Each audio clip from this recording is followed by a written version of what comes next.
in my free time, I play like sweaty ranked games. Oh. Like the only games I enjoy are where people, when I win, somebody loses. Uh-huh. Why did you? Waving the red flag again.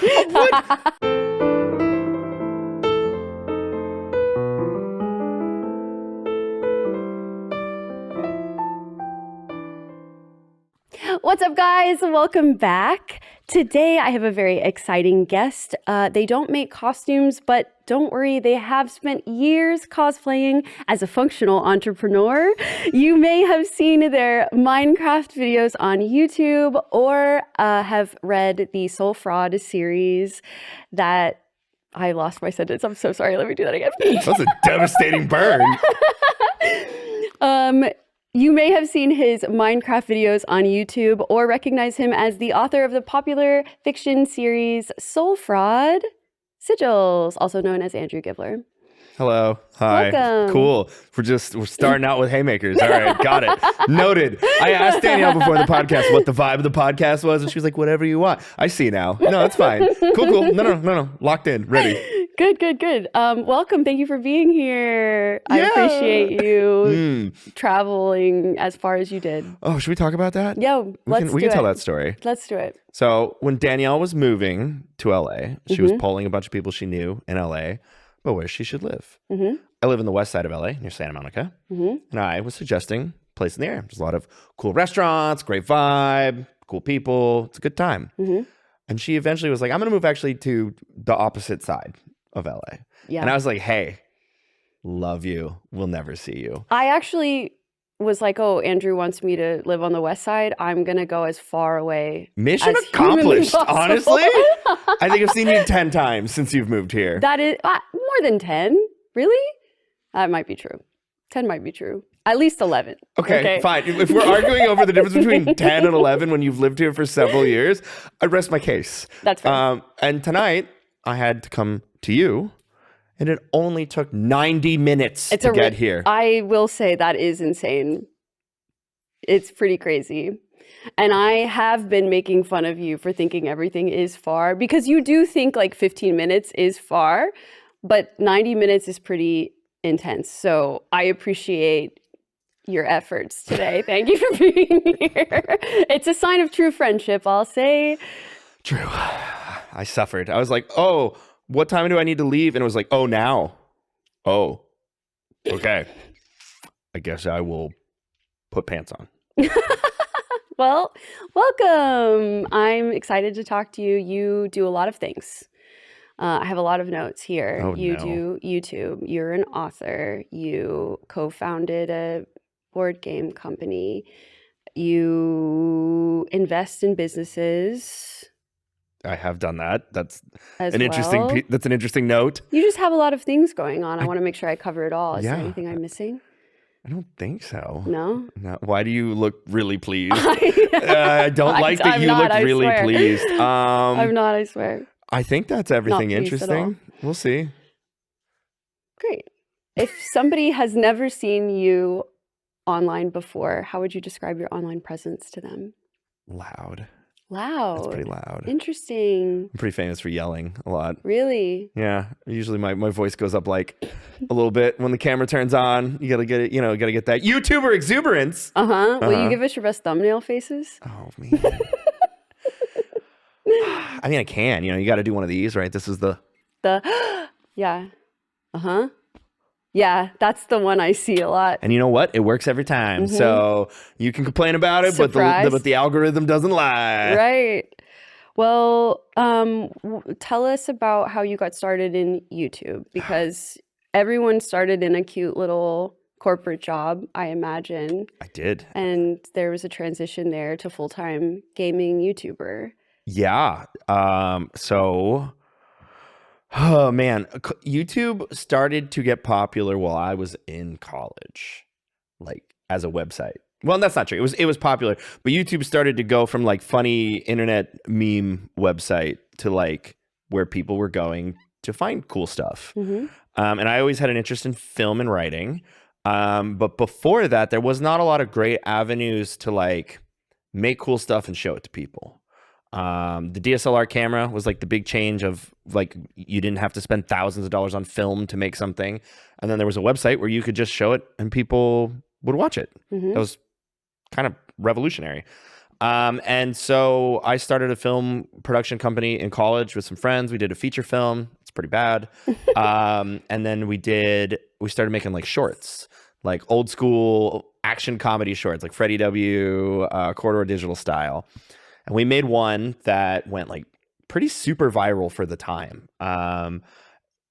As I recall, they used to be able to see this. You can't really see it anymore, but there was a website that would show how many subscribers people were gaining. And we were the #2 most subscribed to channel on YouTube per hour. Whoa. Right behind Jenna Marbles. No way. Yeah, it was like Jenna Marbles, then us, right? We went from like 0 to 10,000 in a week, which like back then was crazy, right? The biggest channels were like 1 million or 2. I don't think anybody was over like 3. And that was like, while that video was blowing up, we got an email from YouTube that was like, hey, this video is doing really cool. We're sort of like piloting running ads on videos and paying people. Can we put this video in the program? This is like before the partner program, before everything. We developed like 10 pages of legal, like this is every single asset we use. Like there's no copy. Like it was like nothing like it is today, right? Like it was super complicated. It took like a week of handwritten review, right? We're like, their team like went back and forth with us. Like it was a whole process. But then at the end they were like, cool, we're now running ads on it and you'll get paid for it.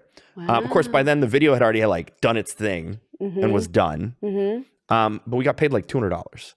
And what was really funny was the group of guys I was recording with had sort of like very different reactions to this. Okay. Some of them were very demoralized. They were like, we had a website breaking internet, like, you know, there were news articles written about it, that kind of thing. And we made $200. And I was like, they paid me $200 to be an idiot. I will do that again. And so eventually some of the other guys like went and did other things. They were, you know, some of them like just stopped kind of pursuing that. And I was like, no, I need that again. And so that's when I started seeing that like a lot of people were getting into gaming. I'd always been a big gamer. And I thought that that was something easier for me to do as like a one-man show rather than like full-blown film productions. And so I started recording gaming content and working in game design. And I was working a corporate job. And then kind of through that, I started meeting some bigger YouTubers who started giving me like collaborations, teaching me stuff, showing me how the ropes, like how to actually do it. And then it sort of segued into a full-time gig like 8 years ago or something 8 years like that. ago? Something like that, yeah. And it was gaming from the beginning? Well, for that part, yeah. Like I've only ever done like gaming content creation full-time, yeah. What games were you playing in the beginning? Oh, Minecraft from the beginning. Oh, really? Well, so some of the lore of why Minecraft is as popular as it is as this whole thing was happening where you had like, can we run ads on like videos made by other people? There's a huge concern over copyright for video games because people were like, well, technically it's like a visual asset made by someone, like they own the copyright. Yeah. And similar to cosplay. yeah, I imagine you probably have some like similar things you run into. Yeah. But like Google as a whole was hesitant to monetize gaming. Like nobody was sure if you should do it. You had to argue for every video. Like you still had to like reach out to them. And so Minecraft was still indie back then, right? Notch was running it. And he literally said they wrote into the game's terms of service that making YouTube videos was totally fine. Nice. Which like was right as everyone was like, this Minecraft game's pretty fun. And he was like, you can do whatever, you can make money off of my game. And nobody had ever said that before. Right. And so all of a sudden, all the YouTubers were doing Minecraft because it was the only game in the world you could play and make a living off of. And then Minecraft did what it did and went meteoric. And then the rest of the gaming world followed that. But it was Minecraft that really was the like door opener for that entire thing in like copyright law, which is why it still rules to this day. Yeah. That's crazy. I've never played Minecraft. What? Before, ever. Not once. So I know that it's sandbox. I know that it could be anything, but I know there's like games inside of the game, but I don't know anything about Minecraft, which... That's crazy. I know. Have you ever built a Lego set? Yeah. Okay. It's like that. Yeah. But like, man, they're like equal experience, like foundational experiences now, I think. Yeah. Well, I'm going to make you play Minecraft. I mean, I would like to try at some point. That's crazy. I know. I thought they got everyone by now. I know. A lot of people play it now as like part of them growing up, but I just never did. Every 6-year-old will play Minecraft. Right. From now on. Forever. Yeah. And Roblox. No. No? Roblox won't last as long as Minecraft. That's my hot take. Oh, interesting. How That's my hot come? take. Do you want to unpack that? It's that Roblox doesn't have like a core identity. Minecraft is its own game that is this like beautiful, charming, fun thing. Roblox is a platform, but there is no just like, do you want to play Roblox doesn't actually mean any one thing. It's a like, there's a billion games inside of Roblox, which like it will continue, but it will never be like, there is sort of a unifying Minecraft experience that then you can go and do other things and turn it into whatever you want. But like if somebody's like, you've never played Minecraft, we're talking about a specific thing. So then for someone who's never played Minecraft like myself, what videos were you putting out in the beginning and how do they differ for the videos you're putting out today? In the beginning, one of the things that was really interesting about how Minecraft worked in the beginning is like they didn't really document very much of it. There was like a wiki, but in game it like did not tell you how to do anything. And so it was very much like you figuring out how the game worked and like following your like imagination and experimenting. And it was really charming in that way because games had never really been like that to such depth before. Like sandboxes had been smaller, right? This was like one of the first truly infinite sandboxes. And so I was making videos of just me like playing, exploring, figuring, trying stuff out.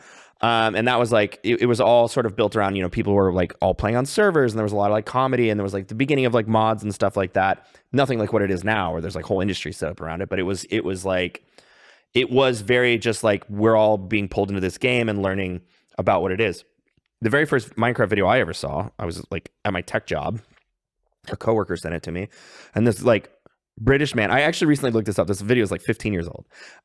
This like British man is doing like a little tutorial in like an ancient version of Minecraft. And he's like, I've built this house and I'm gonna teach you guys how to make a fireplace. And he makes this little fireplace and he goes to like click it with his little fire, like the flint and steel to like make a fire. And he misses. He like misclicks and instead clicks like one of the wood logs in his house. And then his whole house burns down. And I was like, oh, I want to play a game where that could happen. Oh my God. I like went home and downloaded the game that night. Like I was like, oh. And he's just like this very like nerdy British man who's like, oh no, oh. And he just sort of like flees the house and you just watch it like burn down. And it's so funny. But it was also so revolutionary where it was like, what, your house can burn down? Like that's crazy. Yeah. Nowadays it's pretty standard, I guess. But like at the time, it was that kind of stuff where you're just like, we were seeing games kind of like go up to a new level that hadn't really been done before. So what would you say differs about your content now? It's more polished now, right? Like it's more competitive. It's become a career. It's become a like expectation. There's a whole new generation, several new generations of creators who have come in watching the original creators who are like improving upon the format, the style. Attention spans are different. Formats are different. There's been periods where people want to watch hour-long videos on their TV or they want to watch, you know, vertical, funny, really engaging short things. So it's thinking about it a lot more versus like in the old school days, it was very much like just kind of participating in the experience. It was like watching your friend play a video game from the couch. And now it's more polished, I would say. So what year did you go full time? When did you decide, were you making YouTube videos with a job, doing both at the same time and then transitioned into being a full-time creator? I was, yes. Actually,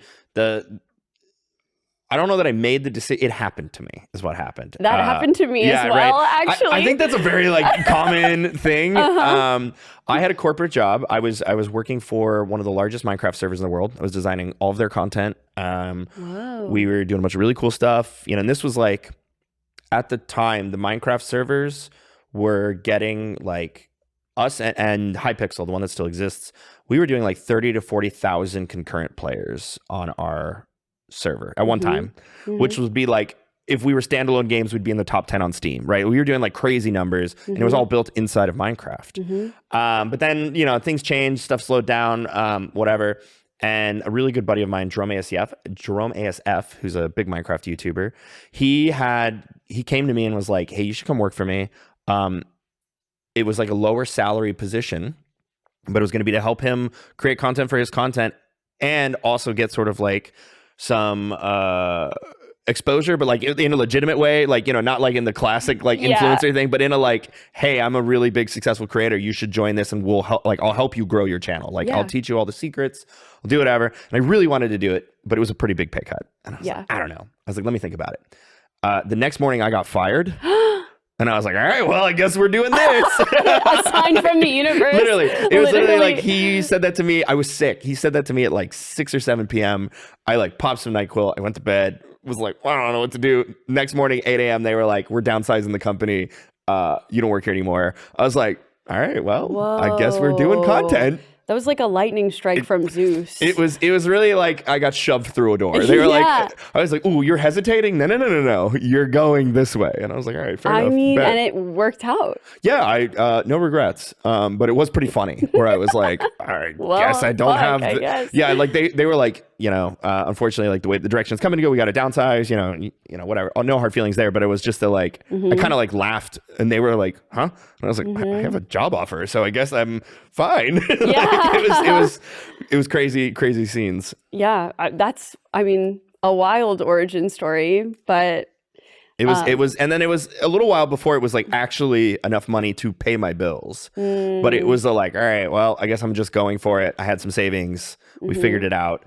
But it was, that was the moment that it was like, all right, we're doing it. Shit. I mean, sometimes you got to do what you got to do. You do. Yeah. Sometimes you got to take a little leap. And I was fortunate enough to be shoved into my leap. So I didn't even feel like an idiot for like quitting like what was a pretty good job right. at the time like I felt irresponsible doing it. So having the decision made for me assuaged a lot of my guilt. Right. It took the pressure off, yeah, I imagine. So now you usually make content with a group of people, Biffle, Zud, Kate. Am I missing anyone? There's some other people. There's a guy named Sunday. There's like we still make content with Jerome. Like there's a larger, more extended group, but those are definitely some of like the everyday type people. So if you guys were an adventuring party, since I know that you are a fantasy fan, what would you say that each of the people you make content with the closest, who would they be in the adventuring party? I think that you want something really clever from this, but unfortunately, every single person is a bard. That's, I mean, a group of bards is pretty entertaining, I will say. But it's fumbling, chaotic. I kind of love that, to be honest. There are no skill sets. We're all just vaguely entertaining. That's it, period. It's kind of fun. I would watch that as an animated series, I will say. I have always wanted to do for content, and it never like lined up, but I always wanted to do a Baldur's Gate playthrough with 4 people where we were all bards. And it was just a traveling band that gets sucked into the Baldur's Gate story. I always thought that would be the funniest thing. Yeah. But never done it. But also it would be a little probably too real. It would probably hurt me a little bit. Too close to home. Yeah, it would be much like managing a group of YouTubers. Yeah. I mean, yeah. But that's most reality television, I feel. It's just a bunch of bards. Yeah, I mean, it is. It's a bunch of people who have strong personalities that are clashing. Yeah, but it's also like bards that are usually not very well spec'd as well. Right. They've been chosen for a situation that they are not suited for because the whole point is you want them to flounder and then get upset and then they can make you look bad. Right. So if there was a YouTube Big Brother of some kind, would you participate? No.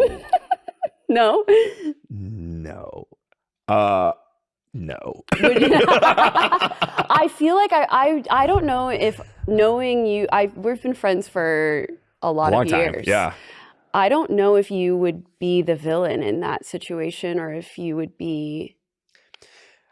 Here's what I think would happen is I would get the nice edit, you know? Oh, I think I would become the villain. You do? Because I think that I would set out to be very reasonable. Yeah, that's fair. But I can't stand a certain vibe that occurs with a lot of like influencer culture. And at a certain point, I would just give up. And when I give up, I get very blunt. And I think it would be very easy to edit me as the villain in that regard. I might not be wrong. I'd be the villain that you're like, I mean, he's got a point. I mean, he's got a point. But he would be the villain. Right. I'd be like, you're all idiots. Don't go left. I can't do this anymore. The logical villain, if you will. That's fair. So for a while, you were making a lot of Among Us videos. Oh, yeah. right? Oh man. Do you think that Among Us made you a better liar in real life? Maybe. I think that maybe I was a better liar already, and that's why I was good at making Among Us videos. Because a good lie is just a good story. It's about setting the scene, making the characters believable, and blaming your idiot friends. And an author has that skill set now, doesn't he? Maybe. Is this a red flag? Have I just like given myself a red flag? Yeah, I'm actually great at lying. Anything. You did with your eyes, though. I don't know what you're talking about. I'm reading my notes. Yeah. It's crazy you need notes about somebody you've been friends with for like 6 years, but it's fine. You do a lot of stuff, and I also just have notes. This is my comfort thing with my hands. Oh, it's just for a little ASMR? Yeah, it's for my ADHD. I do just... You have that? No, I don't. Do you think I do? No, I don't think it. I know it. Anyway. I didn't say anything. And neither did I. Let's move on, shall we? Do you enjoy social deduction games like Among Us, like Werewolf, like Blood on the Clock Tower? Yeah, but I think that after doing them for a living, like my relationship with them is different. Like they're fun, but I think that I play them about twice, and then I'm like, all right, I'm good for the day. Like it's not like I want to play a billion. You know, when Among Us first came out, we were playing it all the time. It was pandemic. It was fun. It's a great game, but I have put more hours in that game than you'd believe. And so I think after a couple rounds, I'm like, I'm good. I'm done. It's run its course. Yeah. How many did you play on Steam? Yeah. How many Steam hours do you have in Among Us? Do you know? Actually, you know what? Because we did a lot of modded stuff. A lot of the modded stuff isn't on Steam. Gotcha. So, I would, if it was 1,000 hours, I wouldn't be surprised. Yeah. That's crazy, but I get it. Yeah. If content is actually involved. If it was more than 1,000 hours, I wouldn't be surprised. That is a crazy amount of time to play one game over and over again. We did like multiple videos of it a week for years. It was a lot. In those types of games, do you prefer to be the bad guy, or do you prefer to find out who the bad guy is? I think that I really do like the ones like the Town of Us or Blood on the Clock Tower, where there's like multiple agendas going on. Like my favorite thing to do in Among Us is be the jester in Town of Us, where you want to get voted out. That's like the thing that I'm the best at and that I love doing. But I like when there's more nuance. The very like straightforward, like one of us is an imposter. That's a little too easy, I think now. So I kind of like being the third role, like the chaos, right? Where like I'm winning, but I'm like on my own little side thing that's like different. I like those ones a lot. Yeah, I think that fits well with your brand. I don't know what you mean, Danielle. You give off an air of potentially guilty, I think, no matter what. And I think that resonates with those games as well. You know that your friends are like, it might be Andrew. And you're like, ah. It's like, yeah, it's true. I get blamed a lot. Yeah. Especially, but there's also like a little bit of weaponized competence in there too. Where like if the killer's doing good, people will be like, Andrew's a good liar. And it's like, man. Yeah. Sometimes I'm not. Punished for being good at your job. At my non-red flag. Right. You got real quiet at that. Yeah. Not a red flag at all to be good at those games. I will say at the end of those games, I'm competitive. So I will want to win until I've won. And then I look around the room like Blood on the Clock Tower or Werewolf or something and see everybody's faces and know that I lied to all of them. And I frequently ask myself if it was worth it afterward. I did recently play Blood on the Clock Tower for the first time. And I played it in a group of people who are not content creators. Oh.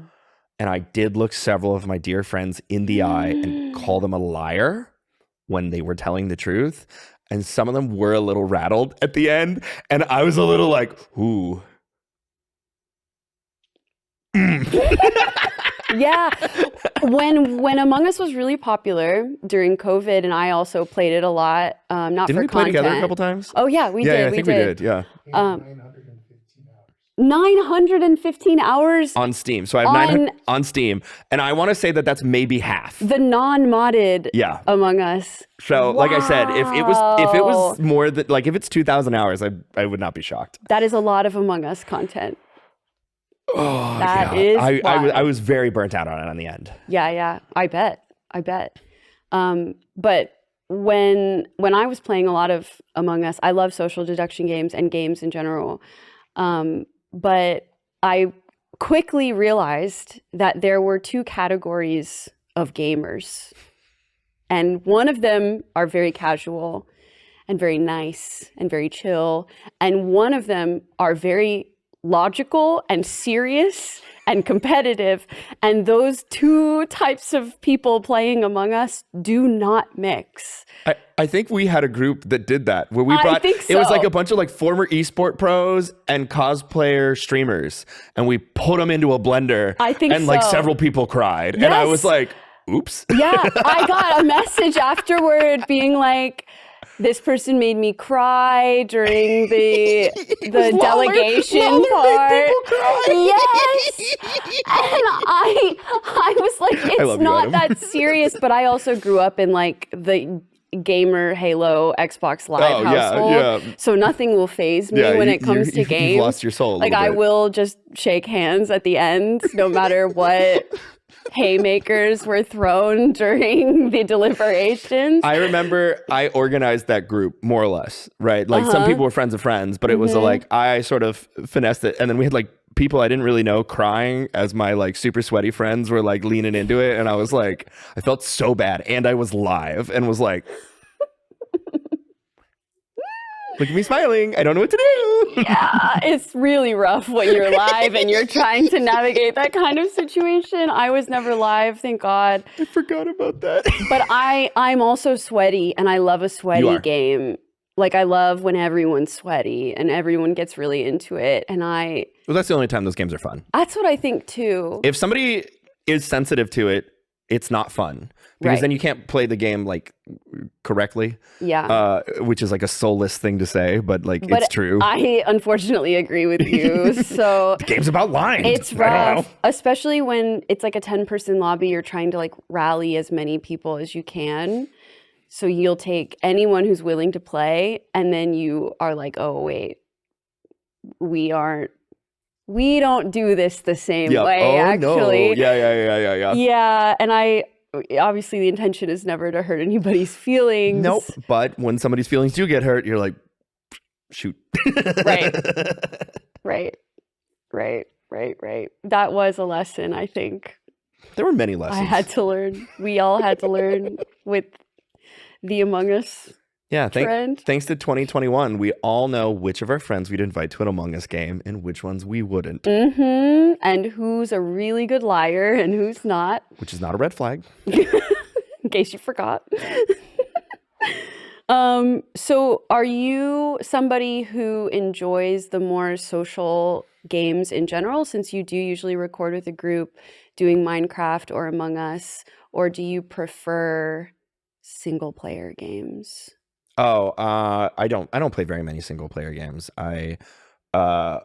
In my free time, I play like sweaty ranked games. Like the only games I enjoy are where people, when I win, somebody loses. Why did you? Waving the red flag again. In a good-natured. Sure. Oh no, this is turning into therapy. I don't like this. Absolutely. I play a lot of. So before I was a internet funny man, I tried to go pro in a couple esports. I played Halo and I played Call of Duty. I would go to like MLG events around the country. And I'm still friends with a bunch of the guys that I like played amateur with. And so like once or twice a week, we have like standing Halo nights. We go play like Halo ranked or whatever. We still keep up, even though it's been like a really long time since we were doing that. Like one of the guys has like a kid and he's like, all right, kid's in bed, we can play Halo. You know, it's like full on dad gaming, but that's like what I do for fun off camera. I like the social aspect for content because like people are funny. Like it's not even really about the games, right? Like when you're in a content group, it's almost more like you're cast members of a sitcom and people are coming in for their daily episode where like nothing really happened. Like, you know, just like in a sitcom, like something happens, but like then you go back to zero. Like you can watch the episodes out of order. You can and so it's about like assembling a group of people that you have fun with doing whatever. That's really interesting. I've never thought about it that way before, where you guys are characters of a sitcom. What differences do you think that sitcom Andrew is than regular Andrew? Or what differences do you have when you're recording, I'll say? I think he's like louder. He's a little more like, he's just me like to 10, right? Because you're like being engaging for the camera. You're keeping the energy. You're doing whatever. Like I think I'm a little more laid back than I appear on camera most times. But otherwise, I think it's fairly consistent. Like I'm definitely the one who gets like mad. Right, like I'm the yelly one, which I don't know that I'm necessarily that way but like I also do that for fun in real life too. So it's a good bit. It's a good bit. I love a good bit. I just try to be like Chandler Bing. Really, that's really it. Yeah, I think you're pulling it off. I'll say. It's also unfortunately accidental. So good. People would nickname me Chandler before I ever saw an episode of the show, and then some people sat me down to watch it. And I watched it and I was like, oh no, he's saying the little thoughts. He's the inside thoughts. That hurt me a little bit. If you are looking for somebody to emulate, not a bad role It could be model, worse. I'll Green say. flag. Yeah, green flag. There's a green flag. We'll keep up with that as we continue. So then, do you think that playing, we kind of covered this already, but do you think that playing community games with people, whether it's on camera or not, makes you learn a little bit more about them? Like whether or not they are sweaty gamers or not sweaty gamers, but maybe about their personality as well. Like if your personality is ranked up to a 10, let's say, when you're recording, would you say the same for other people that you've played games with? I'd say most YouTubers are cranked up, right? Because we do like sprints in the sense that like you're maybe recording for 45 minutes to an hour maximum for like a video versus like streamers, if you're like an 8-hour grinder, you can't maintain that like, yeah guys, that's so sick the whole time or you'll die. Yeah. So I think that most YouTubers definitely are like, if you hear us before we are like counting down, it's like everybody flips a little switch and like leans forward in their gamer chair a little bit, like the Ash Ketchum hat backwards. All right. Yeah, I can go from like asleep to like, what's up guys, in like 10 seconds. So it's just it's a skill set. You definitely do learn about people, but also I don't know, playing games for content is different than playing games with your friends too, because the goal is different. When you play with your friends, your goal is to like succeed, win, whatever. When you play with content creators, your goal is to make a good video, which sometimes means succeeding later or succeeding slower, faster, whatever, skipping something. I don't know. You think about it differently in those situations, I think. Right. I enjoy, what I'll say is that I underestimated how hard it was to record games for YouTube content. I have streamed, which, like you said, is different because you can't keep up this like high energy persona for a really long time. And I would do like 4-ish hour streams. Those are long. And it was too long to be that excited. I learned that very quickly. But me and Kate recorded a couple of videos together because we were approached by the same game. Oh, nice. And we're recording it for YouTube, and we were like, we should just do it together. And Kate is good at doing this because it's their job, but Kate's been in the trenches, so yeah. And I was not trained the same way, I'll say. Like I wasn't, and I'm sweaty is also what I'll say. So you go real quiet and lock in. I do, exactly. I want to loot things. I want to find everything. I want to get the best gun. I want to make sure I didn't miss anything. I'm like I play games a very particular way, which is fun for stream. Because if you're a completionist and you're watching somebody play, you want them to not miss anything because you want to experience the game. But when you're recording gameplay for YouTube, me and Kate were doing different things the whole time. Kate was doing bits and messing things up on purpose and blowing me up. And I was like locked in, trying to do the fight the best way I could possibly do the fight. And afterward, I was like, maybe I'm not built for this. This isn't my type of content. So I don't think people know how hard it can be. No, it's just playing video games. How hard could it be? Right. Right. Of course. Well, it's also really hard to be like multidiscipline, right? So like every streamer has that problem and vice versa. When I was trying to stream, I don't know how to not be like this the whole time. And I would crash so hard. Like hour 3, I'd be like, and also a lot of people would come around from like other streamers who were like, yeah, we're hanging out. And they'd be like, this guy's really disingenuous because he's like, brr. But for me, I'd be like, oh, I can't spend in YouTube videos. The reason YouTubers don't read anything is because that's when people leave your videos, right? So like, I don't want to read anything on stream. Like I would be like, oh, I don't care. I can feel people leaving. It's not funny. I haven't told a joke. Yeah. So a couple of my streamer friends who would record with me or stream with like me and Biffle and some people would be like, dude, you got to chill. I was like, I don't know how to do that. Like all of my training for the last 5 years as a YouTuber has been like, never slow down, never surrender. Right. And it's like, no, just like hang out, dude. And I'm like, I don't actually know how to do that. Have you learned that now or do you just stream less? I just don't stream. Gotcha. Yeah. I ended up not liking streaming as much. I think, you want some spicy takes? Sure. Hit me with a spicy take. I think that becoming a successful streamer is like the worst option of all of them career-wise. Really? Yeah. Below cosplayer? Yeah. Well, okay. So let me actually. Wait, really? I'll say that the reason for this. Okay, yeah. Is because unfortunately, if you become a successful streamer, you really like your number one income source is being live, which is an incredible lack of freedom, and like detriment to work-life balance which sucks for like a long-term sustained career. Sure. There was a thing when like Ninja was at his peak where one night he accidentally went live while he was like working on stuff, right? And this dude's crushing it, right? He's making gobs of money. He's doing great. And he didn't know he was live and he was just sitting at his computer and he just looked exhausted, right? Just like bone weary. And like, obviously dude has made his money. He's done great. Like I'm not knocking streamers at all, but he and a bunch of other streamers started talking about the thing. They were like, they weren't going to events anymore. They weren't doing anything because it was like, oh, I lose so much money if I don't go. Like I remember he and Tfue won like the first Fortnite like pro-am tournament thing. And then they stopped going.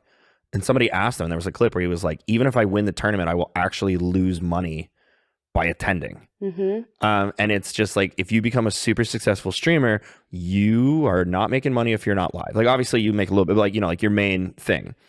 As a YouTuber, I have a lot of work. It's a lot of work, but I can get ahead on videos and take a vacation. I can, right?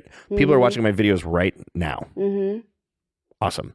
I have a lot more freedom. And so I started to realize as my stream grew that the way that it becomes better is by streaming more. And I didn't want to give up the time. Yeah. I value like some flexibility, going to events, doing cool things, living.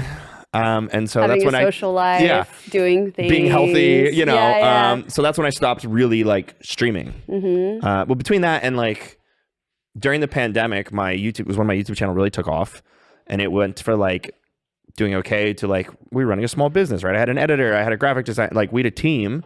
And then my stream was like barely paying my rent.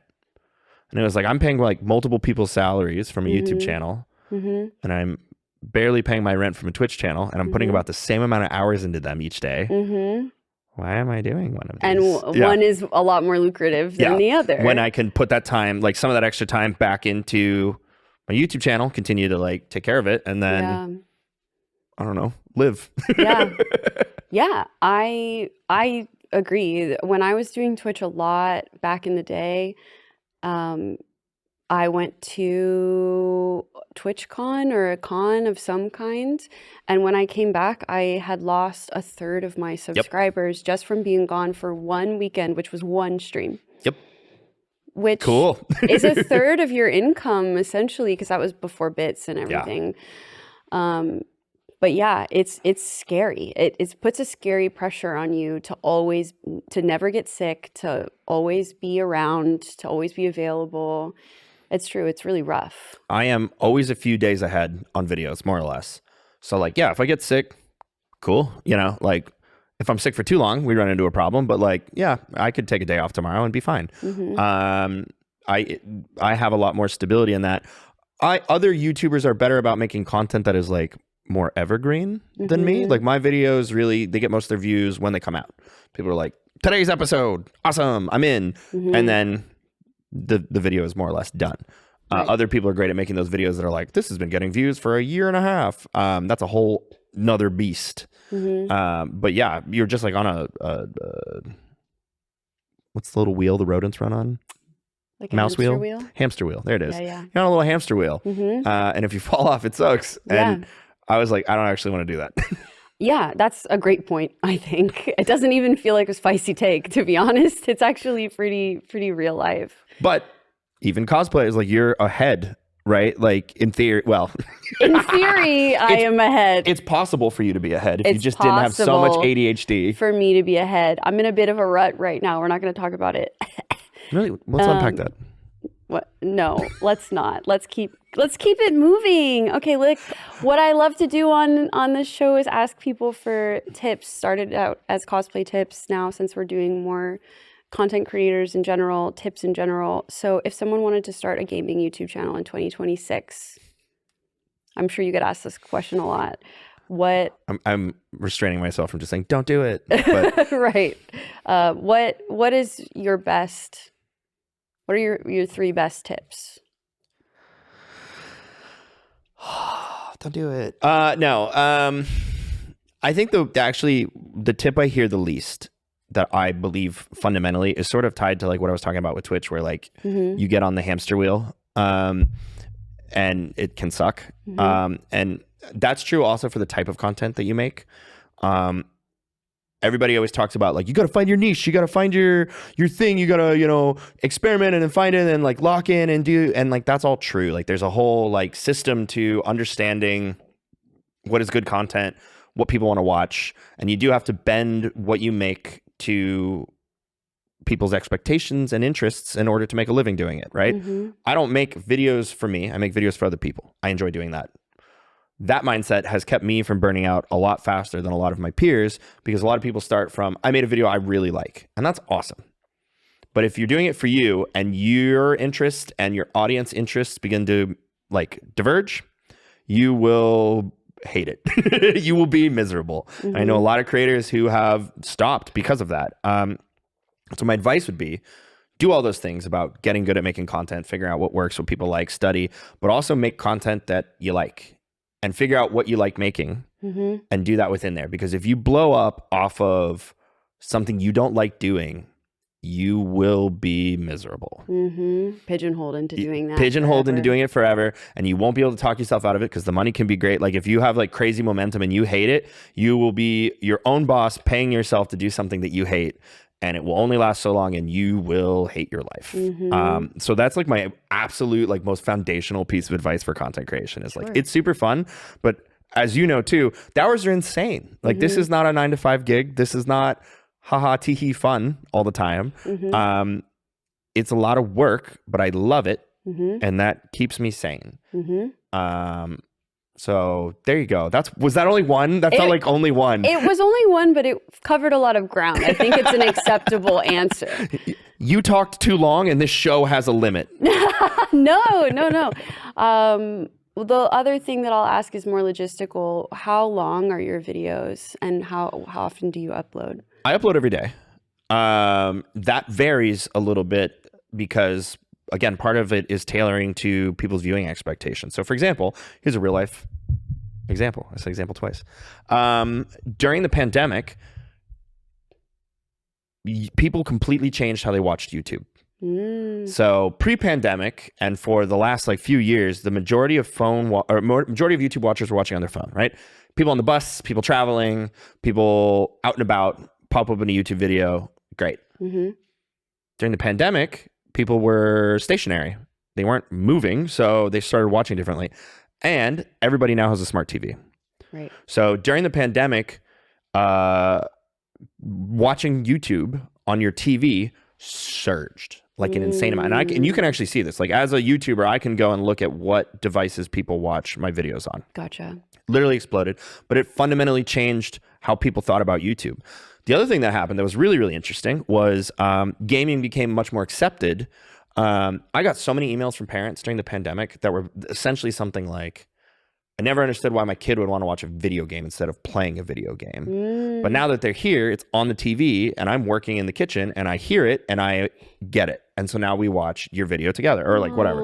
It was really cool, but it was like a barrier breakdown. So like it became more acceptable. It became more whatever. But so suddenly TVs are the opposite of phones, right? Phones are like you have every single option in front of you. You got a text, you got anything, you're swiping out. So those like famous YouTube videos that are all like jump cut and like knit, those were designed to keep you on your phone from looking away because it was so easy to do so. Yeah. On a TV, you actually don't really want to be looking. You want to find something cool and you want to put it on and you're probably doing something else.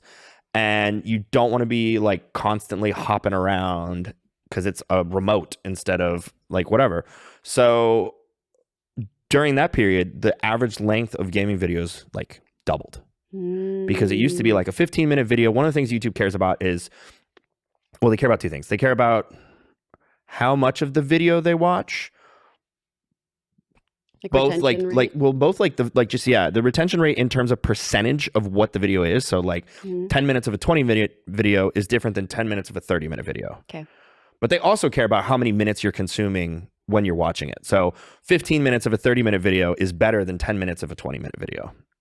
Okay. Right? Got it. Not just that it's 50%, it's like the amount of that as well. Sure. So if people are suddenly not switching away from videos as long, longer videos were getting pushed really hard because they had these like crazy retention times from TVs and they could run a lot more ads. So people were making a lot more money off of them. So that's sort of dying back down now that we're like back out and about. People are moving, like phones have surged back up some. YouTube's also changing like how they want to be perceived on TVs. There's a whole thing about that. So the answer is I have published videos that are 3 hours before. Right about now, I'm doing a lot of like 30 minutes. Gotcha. That was a really long answer. I'm going to give you shorter answers from now on. Don't worry. The long answers are fine. That's kind of about learning and you've activated my special interest. Teaching. Yeah. Well, I also like when I do panels at cons about teaching aspects of cosplay, I get very into it as well, and that's kind of the point of this. So okay, all right, cool. Then I'm on brand. You're among good company. I thought I was going to be in trouble after. No. However, I do have something for you here. For me? By for you, I mean to show you, and you already saw it because we came here together. But this is Andrew's book. Oh, man. Soul Fraud. And I believe this is the original. Yeah, it doesn't look like that anymore. You can't get that anymore. Yeah, I have a relic with me today. You do. That is OG. I wanted to read these quotes off the back. I'm also going to ask you for a synopsis as well, but I'm proud of you by Mom. I didn't even know you could read, says Granddad, and neat, says some girl at a party. Those are all real. Those are all real quotes. Those are all real quotes. Real quotes on Soul Fraud, Book 1 of the Debt Collection by Andrew Givler. I brought this for you to sign. Oh, okay. Did you bring me a pen? I did. Wow, all right. Where did I put it? Here we go. Ooh, fancy. I know. I'm doing this live. Sign my Soul Fraud, my relic. I know, yeah. This is out of print now. You have new cover art. We do, yes. Who's the artist? It's a guy named Chris McGrath, who does a lot of traditionally published books. He, like, one of the things he's known the most for is he does the Dresden Files, which are like some of the most popular urban fantasy series. He's also doing like the special editions of Dune. He's done a bunch of Halo stuff. He's just like a legend. Yeah. And for some reason, I sent him an email and it was like, hey man, I'm making some books. And he was like, sweet, let's do it. Sure. It was the most, it's just like out of body experience. Like he was like, let's have a phone call and chat. And the phone call was like, he's like, well, I'm doing the Dune special edition cover, and then I got to do a Dresden Files, and then I'm doing something for Halo, but I think I could squeeze you in between Dresden and Halo. And I was like, man, one of these things is not like the other. And it was just like, I was like, whatever you want, man. Walking among giants. Yeah, right no, now. it's really, he's just a legend. Wow, this is a very fat marker. So good. That is legally my signature. Fantastic. I won't copy it and Good steal luck. your identity. Honestly, good luck. If you can steal it, you can have it. Well, I called this a fantasy series in the intro. Is it more specific than that? What would you categorize it would be as? urban fantasy. Urban fantasy. Which is sort of like a subset of fantasy where there is magic in our world. Supernatural, the TV show, is urban fantasy. Vampire Diaries, urban fantasy. Okay. It's just essentially where like the myths and legends are real to some degree and they exist in our world, usually like without normal people knowing, but that's like a trope. Like there's variations of that. So Soul Fraud takes place in Los Angeles for the most part. So it's set in our world.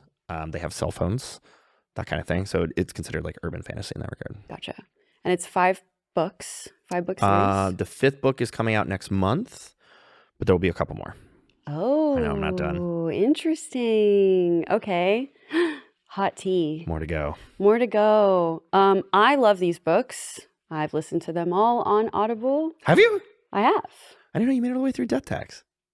I did. Oh. I did. I listened to it on the airplane at the last. That's con true. I went to. You've texted me from many an airplane being like, oh my God. Yeah. Well, the last time I texted you about it, it was because there was a girl. There was an unfavorable person, and I was like, "Who hurt you?" I think was my that's text. right. That's right. I was like, "Which girl hurt you?" How much time do you have? But a synopsis, I guess, right, is there was let me see if I can do my I'm best excited with for this. Okay. Pitch me my book. Go All ahead. right, sure. So, main character gets approached by a demon. Demon says, hey, would you like to make a deal? Your life kind of blows. I could make it really good. You just have to sign away your soul. And the guy, main character, is like, I think that that's probably a really bad idea. I've seen this play out before. Let's not. And the demon, Dan, right? Dan the demon. Forges his signature and does it anyway. And then the main character, Matt, goes on many an adventure trying to get out of his contract that he shouldn't have been in the first place. That's pretty good. Was it? Yeah. Was it? I think you write the books now. I'll co-write the next one. So how did being an author come about? How did you get this idea? What made you want to do all of this? I always say that I became a YouTuber on accident because my whole childhood I wanted to be an author. Okay. That was my first artistic dream. The one that was like, you'll never make it. Sure. Like every artistic kid has a dream that somebody tells them like, well, it's gonna be real hard, or most people don't ever do it. For me, it was like I loved books since I was a kid. I always wanted to be an author, and then YouTube sort of just happened. I started writing Soul Fraud before I moved to LA. Before I was doing YouTube more as this is pretty cool, I think. And then I sort of got distracted by YouTube becoming like a real thing. Sure. And so it was like 5 years later after I moved to LA that during the pandemic where I was like, oh, I should finish that book. And so I sat down and I finished it. And as for the idea, I actually got the idea because I was working a corporate sales job. And one day they brought us all in because somebody did that. It was major contracts with huge tech kind of stuff. And so some sales guy just renewed a contract and was like, they won't notice. And they did. And so they were like, hey, don't do that. And I'm sitting there like, wait, that's a great idea for a fantasy story. And that's where it came from. That's so cool. It's not cool for it's that not cool. business. Yeah. Crazy that it was based off of real life. A real thing happened, and I was like, oh, that's wild. And then I was like, Wow. I'm like sitting in there where they're all giving us this like very serious talking to, and I'm like, Mm-hmm. yeah, and it's a demon, and then like he just forges it, and then like yeah. Mm-hmm. You're like, wait, I need to write this down. Pretty Hurry much, up. yeah. I gotta go. We gotta wrap this up, guys. So you started writing it a while ago, and you picked it up now, and you're continuing to write it. My question is, I know a lot of people write the ending before the beginning. Do you know how your book is going to end, or are you going with God? Yeah. So in writing, there's a scale that authors talk about, and it's called pantser versus plotter. And a plotter is like a guy I know, Christopher Rocchio, who writes the Sun Eater series, which is brilliant. He once told me that he writes 80,000 word outlines that he essentially just fills in to create the book. A pantser sits down and is like, chapter 1. I'm more of a pantser. I have an idea. And I like, for example, with the deck collection, I know how it's going to end. Okay. I have written the final page, but if I change my mind and I like something better, I'll throw it away. Sure. So I usually have a direction I think it's going.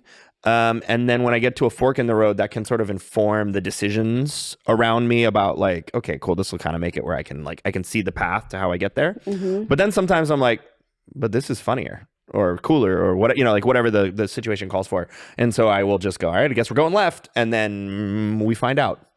And every single book I've ever written, there is usually 60% to 70%. I hate it. I'm like, this is a disjointed mess, and it makes no sense, and it was written by an idiot. And I don't know. That's all creatives, by the way, in every field. And I'm like, and I don't know how I'm going to get there. Mm-hmm. And then that part takes the longest of the whole book, and then it'll be like, click, click, click, click, click. And I'll be like, oh, I love it. Mm-hmm. And then we finish it. To apply that to cosplay, that's when we paint. Yeah. That's when everything it just looks starts like lumpy, to click and then together. you paint it. Yeah, exactly. Well, you are also writing a brand new series called Ironbound. Yep. What is the biggest difference, would you say, between the two? Ironbound is a more traditional, like high fantasy novel. It's also called progression fantasy, mm-hmm. which is like progression fantasy is sort of borrowing from a lot of the like anime leveling up trope kind of thing, where like a big aspect of the magic system is acquiring power and the character's journey of acquiring power. So like solo leveling, progression fantasy, right? Okay. Something like that. But then it's put into like often a like Western fantasy story. Mm-hmm. So Ironbound is a Roman Empire inspired progression fantasy that still has that sort of like leveling aspect to it, while then dealing with like a Roman Empire like fantasy world. So when that thing on TikTok was going on like a year ago where everyone was like, did you know men think about the Roman Empire every day? Yeah. One of my friends texted me and she was like, that is the first thing I thought, by the way. Oh yeah. No, one of my friends texted me and she was like, how often do you think about the Roman Empire? And I was like, writing Ironbound. And I was like, unfortunately, constantly? Like, unfortunately, all the time. And she was like, I don't believe you. And then she read Ironbound and she was like, oh. And I was like, I don't know. Unfortunately, correct. I do think about the Roman Empire every day. All the time. Uh-huh. Well, I know a little bit about Ironbound. I also have it on Audible. Haven't finished. I told you that earlier. The part that stood out to me was the attunement symbols. So in that universe, when somebody attunes to a certain job, the symbol that they get is for that job. Is that sort of? Yeah, kind of. It's sort of like an affinity for an element, but the element can be really abstract. Mm-hmm. Like obviously there's earth, air, fire, water, but there's also light or sound or rock, or like it could be more specific or more abstract. Mm-hmm. But yeah, kind of. Is that branded on them? No, what happens is in this world, magic is like limited. So there is a metal that falls from the sky that's sort of a like quicksilvery kind of thing. And people are chosen to get it put into their body. And when you do, it's sort of like a parasite that binds with you that gives you sort of access to magical abilities. And it fuses with your skin. So people actually have like veins of metal running like up and down their like body. But they don't have like a physical manifestation that like identifies them as like, oh, this person is fire and this person is earth. Like it's the color of the metal tells you like how strong they are. Gotcha. I was hoping that it was a brand on their actual skin because it was really making me think of My Little Pony and how they have cutie marks on their butts. And if you were a party pony, then you get balloons. And as I was reading, actually, I was watching Paul Todkill, who's a mutual friend of ours, review of it, and he was summarizing it. I was like, this really sounds like My Little Pony. Is Andrew a My Little Pony fan? And I really had to ask you if you got the idea from My Little Pony.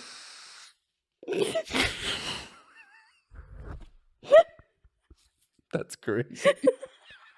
What a crazy ambush that was. Oh my gosh. Anybody told you that before? No, it hasn't come up. You know why? Because most people finish reading the book before they ask the question. That's fair. That's fair. He's a My Little Pony. Most people just say Avatar, which like that's also true, not too. really, but like sure, I at least get why they're saying that. But My Little Pony's crazy. I'm a party pony symbol. party pony. Oh no. My symbol's balloons. Anyway. Thank you for absolutely ruining any integrity of my very serious fantasy novel. You on your secondary YouTube channel, Give Reads. Yes. At Give Reads, right? Yes. Yeah. You were you do these recap videos every year of everything you're going to do for the year. And you said that your favorite book you had ever written was Death Tax in that video. Has it changed in the past year? A little. I think it's funny. I actually answered this question recently, but so far I think that every book I write is my favorite book when I'm done with it, which is kind of nice. Like I think I'm also early enough in my career where every book I learn a little bit. Like maybe eventually I'll plateau. I hope not, but like I always do something a little bit better every time. Of the books that are published, I think that Death Tax and Ironbound are my two favorites for sure. But there's a book. I'm done with a book in both of those series, which I think are maybe better. So of the ones people can read, Death Tax is a favorite, and it always will be. But Sleep Debt, which is book 5, I like a lot. And Cold Wind, which is book 2 of Ironbound, I also like a lot. So we'll see. We'll see. Are we getting a release date soon for the second Ironbound book? Yes, it's May 5th. May 5th. Exciting. Yeah, I'm really, really excited about that. And they're bigger, I know, as well, and more expansive. The universe is a lot bigger. Larger. Cold Wind is the biggest book I ever wrote, which is longer than Ironbound, which is the biggest book I ever wrote. But it's like, for reference, Death Tax, which is like, it's about 130,000 words, maybe 140. Ironbound is 175,000 words, and Cold Wind is over 200,000 words. It was a lot. That is a lot. It's going to be like 600 pages, 650 pages, something like that. I don't know. I will see how Ironbound, they already had to make it really small to fit. So I'm really curious to see what they're going to do. Sorry, guys. Hey, I mean, push the envelope. Why I'm going to do it not? until they tell me no. So we'll find out. Exactly. And is that a 2-book series, or is it going to 4. be okay? It's Currently going to be 4. total. Yeah. Gotcha. We'll see. Very exciting. Do you write every day? I try to. If I'm editing, sometimes I can't. Like I'll just like take a week off from writing and edit when I get a draft back or something. And also, unfortunately, I do have too many jobs, so some days I just don't. But ideally, I would like to write every day. Yeah. When everything's going well, I'm writing every day. Is your goal still to write 1 million words per year? It's a pretty lofty goal, I'll say. Yeah. I mean, here's the thing. I could do it. Or I could get pretty close. If I wrote every single day, like when I'm doing good, I write about 3,000 words a day, and I can write that in about 2 to 2.5 hours. If I did that every single day, that would be about 900,000 words a year. It just doesn't. It's more of like a goal I can't quite catch. Yeah. So, but like, I don't think that I've really done more than like 400,000 words in a year, but that's still several books. Yeah. So I'm not disappointed, but I would like to hit like 700 or something. That'd be fun. Sure. That's the real goal. Yeah, something. Yeah. The real goal is to get to a cadence with books, just like with my YouTube videos, where I'm not like always up against a deadline, where I'm a little bit ahead. We're in a good spot. I can like think about them longer, right? The further ahead I am, the more chances I get to look at them, the more chances I get to adjust things, make them better. So I'm trying to like front load it to get ahead on my pipeline so that then I have more books ready. We can put more time into them. We can do them better. And I don't have to be panicking all the time. Sure. We'll I think that's every content creator's goal ever. Yeah, YouTubers are funny about that because you think they would be, but some of them are not. Yeah. And it's like, just get ahead. And they're like, they're superstitious about it. Some YouTubers are worried. Interesting. I know YouTubers who have been worried about being ahead on videos because they're worried a trend will change. And so they're like, I don't want to do it because by the time the video comes out, what if it's not cool anymore? It's like, sure. Shut up, dude. I guess. Well, what do you have coming up besides the new book release in May? Plug anything. Any project that is coming up for you soon. Well, we're going to be doing another board game Kickstarter in the summer, I believe, which will be our third project once we fulfill the second one that we just finished. I'm supposed to hopefully get Ironbound 3 out before the end of the year, which means I need to finish it. Speaking of not being ahead of deadlines. So those are probably the two biggest things that I can think of. And then there's going to be hopefully like a little mini book tour, a bunch of conventions. I'll be at Dragon Con, World Con, Lit RPG Con. I'm forgetting a con.